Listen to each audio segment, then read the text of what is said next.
Tariff को लेकर Trump के तेवर और जयशंकर की करारी चोट, इस पर पुतिन की टीम और चीन का भारत को समर्थन, अमेरिकी बादशाहत को सीधी चुनौती, एक ऐसा दांव जिसने पूरी दुनिया को हिला दिया।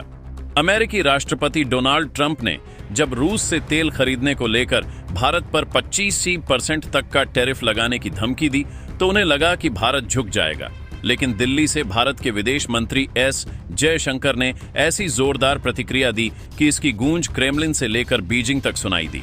जयशंकर ने साफ कर दिया कि अमेरिकी दबाव में भारत की विदेश नीति नहीं बदल सकती।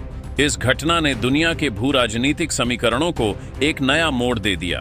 भारत का पुराना दोस्त रूस तो उसके समर्थन में आया ही, लेकिन सबसे चौंकाने वाली बात यह थी कि सीमा विवादों के बावजूद भारत का प्रतिद्वंद्वी चीन भी अमेरिका के खिलाफ भारत के साथ खड़ा हो गया।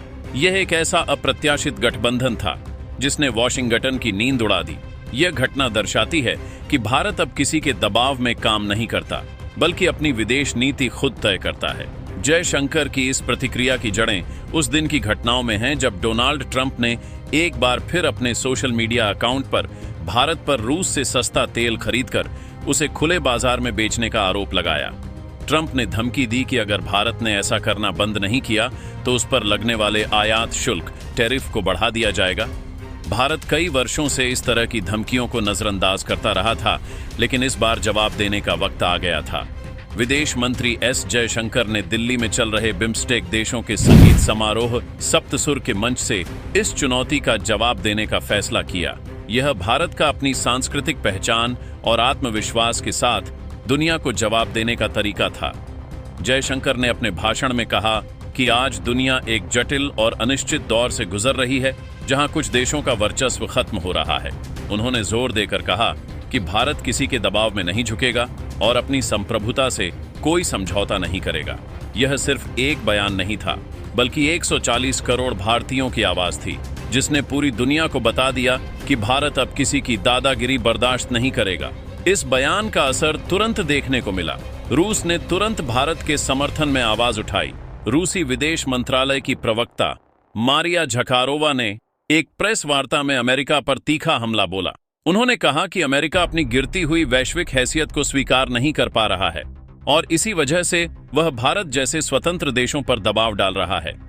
झकारोवा ने साफ किया कि रूस भारत के साथ है और ब्रिक्स जैसे संगठन दुनिया में एक नई बहुध्रुवीय व्यवस्था स्थापित करने में महत्वपूर्ण भूमिका निभा रहे हैं। रूस का यह खुला समर्थन भारत के लिए एक बड़ी जीत थी, लेकिन सबसे बड़ा उलटफेर तब हुआ जब चीन ने इस मामले में भारत का पक्ष लिया। चीन, जिसके साथ भारत के सीमा पर तनावपूर्ण संबंध हैं, ने सबको हैरान करते हुए भारत की विदेश नीति को स्वतंत्र और प्रशंसनीय बताया।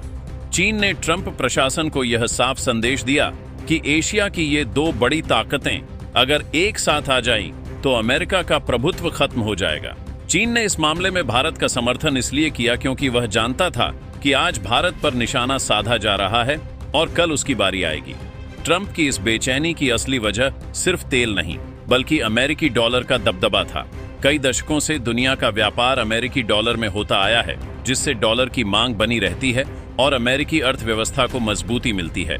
भारत ने रूस से तेल का भुगतान रुपये और रूबल जैसी स्थानीय मुद्राओं में करके इस व्यवस्था को सीधी चुनौती दी।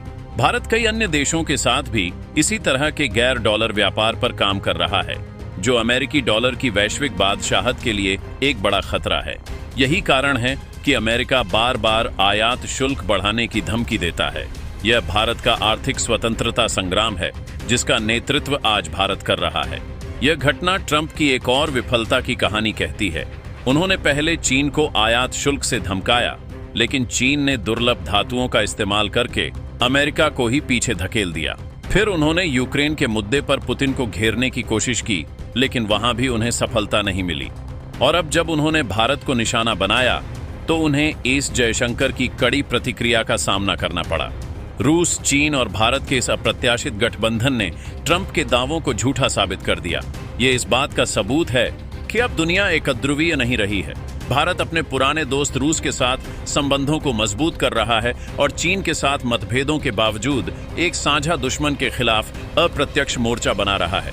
जयशंकर की प्रतिक्रिया ने यह साबित कर दिया है कि भारत अब सिर्फ प्रतिक्रिया देने वाला देश नहीं रहा, बल्कि वह अपनी रणनीति खुद बनाता है और दुनिया को दिखाता है कि वह एक नई महाशक्ति है जो किसी के दबाव में काम नहीं करेगा। भविष्य में यह देखना दिलचस्प होगा कि यह गठबंधन सिर्फ अस्थायी है या एक स्थायी साझेदारी की शुरुआत। लेकिन एक बात तय है, दुनिया की राजनीति का केंद्र अब वॉशिंगटन से नई दिल्ली की ओर शिफ्ट हो रहा है। अमेरिका के सामने अब एक और बड़ी चुनौती यह है कि भारत के इस कदम को सिर्फ रूस के साथ व्यापार के रूप में नहीं देखा जा रहा है, बल्कि यह एक व्यापक आर्थिक बदलाव का संकेत है। भारत जिस तरह से गैर डॉलर व्यापार प्रणाली को बढ़ावा दे रहा है, वह धीरे धीरे अन्य देशों को भी इस ओर आकर्षित कर रहा है। लैटिन अमेरिका, अफ्रीका और एशिया के कई देश जो दशकों से अमेरिकी आर्थिक नीतियों के बोझ तले दबे रहे हैं, अब भारत के इस नेतृत्व को एक नए विकल्प के रूप में देख रहे हैं। यदि यह प्रवृत्ति जारी रहती है तो डॉलर की वैश्विक स्थिति कमजोर होगी, जिससे अमेरिका की आर्थिक और राजनीतिक शक्ति पर सीधा असर पड़ेगा। यह कोई रातों रात होने वाला बदलाव नहीं है, लेकिन इसकी शुरुआत हो चुकी है और भारत इस बदलाव का केंद्र बन चुका है। चीन और रूस का भारत के साथ आना सिर्फ अमेरिका विरोधी भावना से प्रेरित नहीं है, बल्कि यह उनकी अपनी रणनीतिक जरूरतों को भी पूरा करता है। रूस, जो पश्चिमी प्रतिबंधों के कारण अलग थलग पड़ गया है, उसे भारत के रूप में एक मजबूत आर्थिक और राजनीतिक साझेदार मिला है। भारत के साथ व्यापार करके वह न केवल अपनी अर्थव्यवस्था को मजबूत कर रहा है, बल्कि पश्चिमी देशों के प्रतिबंधों को भी अप्रभावी साबित कर रहा है। दूसरी ओर, चीन के लिए भारत का समर्थन करना एक चतुर कूटनीतिक चाल है। चीन को पता है कि अमेरिका की फूट डालो और राज करो की नीति से बचने का एकमात्र तरीका एशियाई शक्तियों का एक साथ आना है। भारत के साथ खड़े होकर चीन ने अमेरिका को यह संदेश दिया है कि एशिया के मामलों में वह अब मनमानी नहीं कर सकता। यह एक ऐसा गठजोड़ है जो भविष्य में अमेरिका के लिए बड़ी मुश्किलें खड़ी कर सकता है। इस पूरे घटनाक्रम ने भारत की वैश्विक छवि को एक नई ऊंचाई दी है। भारत अब सिर्फ एक विकासशील देश नहीं, बल्कि एक ऐसी महाशक्ति है जो अपनी विदेश नीति और आर्थिक हितों को किसी भी दबाव के आगे झुकने नहीं देती। एस जयशंकर का बयान केवल एक प्रतिक्रिया नहीं था, बल्कि यह एक नई वैश्विक व्यवस्था का ऐलान था। भारत अब न केवल अपनी संप्रभुता की रक्षा कर रहा है, बल्कि दुनिया के अन्य देशों को भी अमेरिकी प्रभुत्व से मुक्त होने का रास्ता दिखा रहा है। यह एक आर्थिक स्वतंत्रता संग्राम है जिसका नेतृत्व भारत कर रहा है, और इसका असर आने वाले कई दशकों तक देखने को मिलेगा।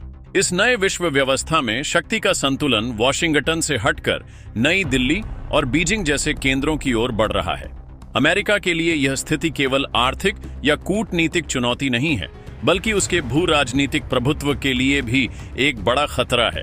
रूस और चीन के साथ भारत का अप्रत्यक्ष गठबंधन अमेरिकी रणनीति को सीधे तौर पर कमजोर कर रहा है, जो हिंद प्रशांत क्षेत्र में चीन को रोकने पर केंद्रित थी। अमेरिका की सोच थी कि वह भारत को अपने पाले में लाकर चीन के खिलाफ एक मजबूत मोर्चा बना लेगा, लेकिन भारत ने यह स्पष्ट कर दिया है कि वह किसी भी एक गुट का हिस्सा नहीं बनेगा। भारत की यह स्वतंत्र नीति अमेरिका के लिए अब तक की सबसे बड़ी कूटनीतिक असफलता मानी जा रही है, क्योंकि यह न केवल चीन को नियंत्रित करने की उसकी योजना को विफल कर रही है, बल्कि भारत और रूस के बीच संबंधों को भी मजबूत कर रही है। यह अमेरिकी विदेश नीति के लिए एक जटिल स्थिति है, जहां उसे अपने दो सबसे बड़े प्रतिद्वंद्वियों को एक साथ नियंत्रित करने की चुनौती का सामना करना पड़ रहा है। इस पूरे घटनाक्रम का एक और महत्वपूर्ण पहलू यह है कि यह दुनिया को एक नई व्यवस्था की ओर ले जा रहा है, जहां बहुध्रुवीयता को स्वीकार किया जा रहा है। अब तक अमेरिका खुद को दुनिया का एकमात्र महाशक्ति मानता था और अन्य देशों पर अपनी नीतियों को थोपता था, लेकिन अब भारत, रूस और चीन जैसी शक्तियां उसके इस एकाधिकार को चुनौती दे रही हैं। यह सिर्फ एक टैरिफ युद्ध या तेल व्यापार का मामला नहीं है, बल्कि यह एक ऐसी लड़ाई है जो वैश्विक शक्ति संतुलन को फिर से परिभाषित कर रही है। भारत ने यह दिखा दिया है कि अपनी संप्रभुता और राष्ट्रीय हितों की रक्षा के लिए वह किसी भी देश के दबाव में नहीं आएगा। इस नई व्यवस्था में अलग अलग गुटों का बनना स्वाभाविक है, लेकिन भारत ने एक नया रास्ता दिखाया है, जहां वह किसी एक गुट से बंधने के बजाय अपने हितों के अनुसार लचीली विदेश नीति अपनाता है। यह वह नया भारत है जो अपनी शर्तों पर दुनिया से रिश्ता बना रहा है। दोस्तों, इस पर अपनी राय कमेंट बॉक्स में जरूर बताएं। इसी तरह की और भी नॉलेजेबल वीडियो देखने के लिए हमारे चैनल TND न्यूज़ को सब्सक्राइब जरूर कीजिएगा। धन्यवाद।